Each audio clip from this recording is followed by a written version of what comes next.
ہے وہ فیصلہ ہونا چاہیے، بجائے اگر انہوں نے چوری نہیں کی،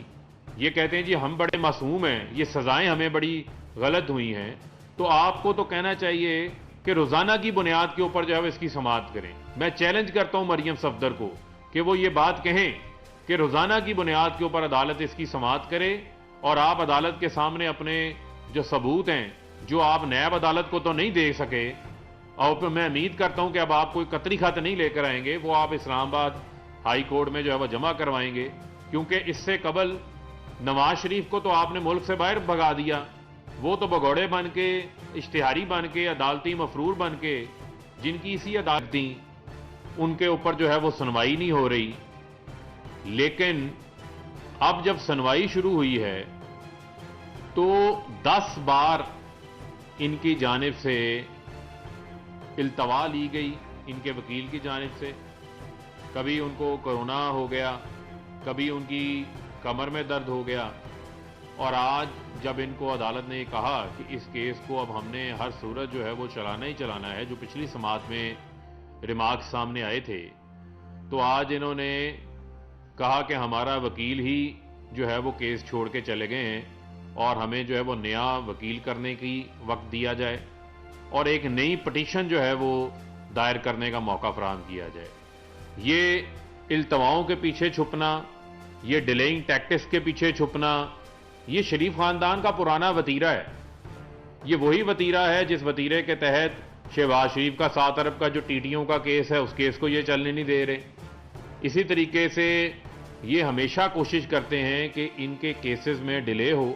اور آپ کو یاد ہوگا کہ جو حدیبیہ پیپر مل کا کیس تھا، وہ کیس بھی اسی طریقے سے میرٹ پر ایک دن نہیں سنا گیا تھا، اور ٹیکنیکل بنیادوں کے اوپر وہاں سے خارج ہو گیا تھا، کیونکہ وہاں بھی انہوں نے ڈیلنگ ٹیکٹکس جو ہے وہ استعمال کیے تھے۔ اب ان سے سوال بنیادی طور کے اوپر یہ ہے کہ شریف خاندان سے جب بھی ان کی کرپشن کے اوپر سوال ہوتا ہے، جب بھی احتساب کی باری آتی ہے، یہ بیمار ہو جاتے ہیں۔ پہلے یہ سنا تھا نواز شریف بیمار ہو گئے، کبھی شہباز شریف بیمار ہو گئے، کبھی مریم صفدر بیمار ہو جاتی ہیں، لیکن آج پتا چلا کہ آج وکیل بھی بیمار ہو گئے۔ وکیل بھی جو ہے وہ بیماری کی وجہ سے ان کے کیسز کو جو ہے وہ نہیں ڈیل کر سکتے۔ تو یہی جو ان کے وکیل ہیں ہمارے لیے بڑے پروفیشنل وکیل ہوتے ہیں، ہمارے لیے قابل احترام ہیں، لیکن یہی وکیل جو امجد پرویز صاحب ہیں، یہ پچھلے ہفتے جب ان کی سماعت تھی، اس سماعت سے ایک روز قبل غالباً 31 اگست کو نیب عدالت کے اندر ایک کیس کے اندر جو ہے وہ پیش ہوئے۔ وہاں پیش ہو سکتے ہیں تو یہاں پیش کیوں نہیں ہو سکتے؟ کیونکہ مریم صفدر اپنے کیس کو، جس کیس میں ان کو 7 سال سزا ہوئی، 2 ملین پاؤنڈ ان کو جرمانہ ہوا، ایون فیلڈ کے flat 16، number 16، 16A، number 17، 17A، یہ جو 4 فلیٹس ہیں، جن فلیٹس کے اوپر یہ قطری خط لے کر آئے تھے اس کے ثبوتوں کے طور کے اوپر، جو ان کے لیے ایک بہت بڑا جو ہے وہ مذاق بن گیا تھا، پوری قوم نے اس کو جو ہے وہ ایک مذاق کے طور کے اوپر لیا، وہ قطری خط جو ہے وہ ردی کی ٹوکری کا حصہ بنا، اس کو کسی نے ثبوت کے طور کے اوپر قبول نہیں کیا، کیونکہ ان کی نہ لندن میں کوئی پراپرٹی تھی، نہ ان کی کوئی پاکستان میں پراپرٹی تھی، لیکن یہ ایون فیلڈ کے محلات کی بینیفیشل آنر جو ہیں وہ ثابت ہوئی۔ تو میں یہ سمجھتا ہوں کہ یہ جو التواؤں کے پیچھے چھپنے کا جو ڈھونگ ہے، اس ڈھونگ کو اب جو ہے وہ بند ہونا چاہیے، اور یہ ان کی اپنی دائر کی گئی اپیلیں ہیں سزاؤں کے خلاف، کیونکہ یہ ابھی ضمانت کے اوپر ہے۔ تو میں یہ سمجھتا ہوں کہ پاکستان کی عوام بھی یہ دیکھنا چاہ رہی ہے، اور پولو میچ کے مزے لے رہے ہیں، شادیوں میں شریک ہو رہے ہیں، بیماری کے خلاف ایک انجیکشن انہوں نے نہیں لگوایا۔ اب ان کی صاحبزادی یہاں پر کبھی وکیل بدل لیتی ہیں، کبھی وکیل کی بیماری کے پیچھے چھپ جاتی ہیں، ڈیلنگ ٹیکٹکس اختیار کر رہی ہیں، اور بجائے روزانہ کی بنیاد کے اوپر کیس کا مطالبہ کرنے کے کہہ رہی ہیں مجھے 1 مہینے کا وقت دیا جائے۔ وہ 3 سال گزر گئے ہیں، 18 جولائی کی آپ کی اپیلیں ہیں، 2018 کی، آج سپٹمبر 2021 چل رہا ہے، 3 سال سے زائد گزر گئے ہیں۔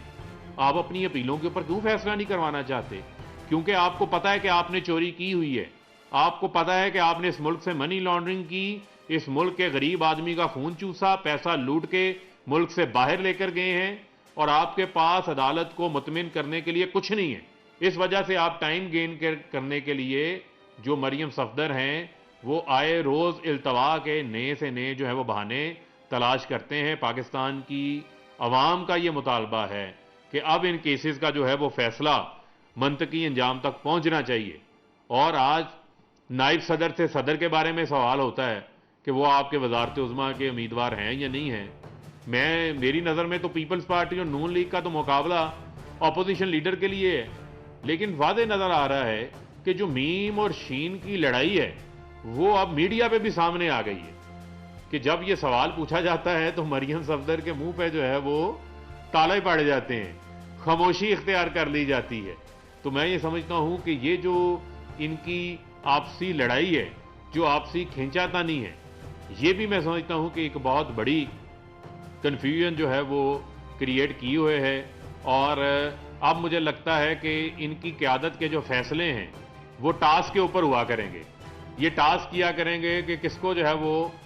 قیادت کرنی ہے, کس نے آگے معاملات کو لے کے چلنا ہے. اور میں یہ سمجھتا ہوں کہ اب جو یہ احتساب کا عمل اس ملک کے اندر شروع ہوا, جس کو کبھی یہ این آر او کے ذریعے چھپ جاتے تھے پیچھے, کبھی یہ مکمکا کر لیا کرتے تھے, پاکستان پیپلز پارٹی اور نون لیگ کے درمیان مکمکا ہو جایا کرتا تھا. لیکن میں سمجھتا ہوں کہ جس ملک میں جمہوریت ہوتی ہے, جس ملک کے اندر جمہوری عمل کو مضبوط کرنا ہوتا ہے, وہاں پر اکاؤنٹیبلٹی بھی اتنی ہی امپورٹنٹ ہوتی ہے. تو لہذا ان اپیلوں کا فیصلہ جو ہے وہ ہونا چاہیے. اور یہ جو سزا یافتہ لوگ ضمانتوں کے اوپر جنہوں نے قوم کا پیسہ لوٹا ہوا ہے, وہ آئے روز آ کر ہمیں جو ہے وہ بھاشن دیتے ہیں, تو میں سمجھتا ہوں کہ اب ان کی اپیلوں کے بھی فیصلے ہونے چاہیے. اور ان کو بھی یہ خود کہنا چاہیے کہ ہماری اپیلوں کی روزانہ کی بنیادوں کے اوپر فیصلہ کریں, ورنہ یہ بری طرح ایکسپوز ہوئے ہیں. آج ان کا جو سیاہ مکروہ چہرہ ہے وہ قوم کے سامنے کھل کے آ گیا ہے. اور میں سمجھتا ہوں کہ اب احتساب کے عمل سے ہم ان کو مزید بھاگنے نہیں دیں گے, اور ان کو جو ہے وہ قانون کے تابع ہونا پڑے گا. YouTube پر گوگلی ٹی وی دیکھنے کے لیے youtube.com کی سرچ بار میں گوگلی ٹی وی ٹائپ کریں. گوگلی ٹی وی کے پیج پر سرخ رنگ کے سبسکرپشن والے بٹن پر کلک کرنا نہ بھولیے. YouTube پر اپلوڈ ہونے والی ویڈیو سے باخبر رہنے کے لیے بیل آئیکن پر کلک کیجیے. آپ کو ہر نئی آنے والی ویڈیو کے بارے میں نوٹیفیکیشن موصول ہو جائے گا.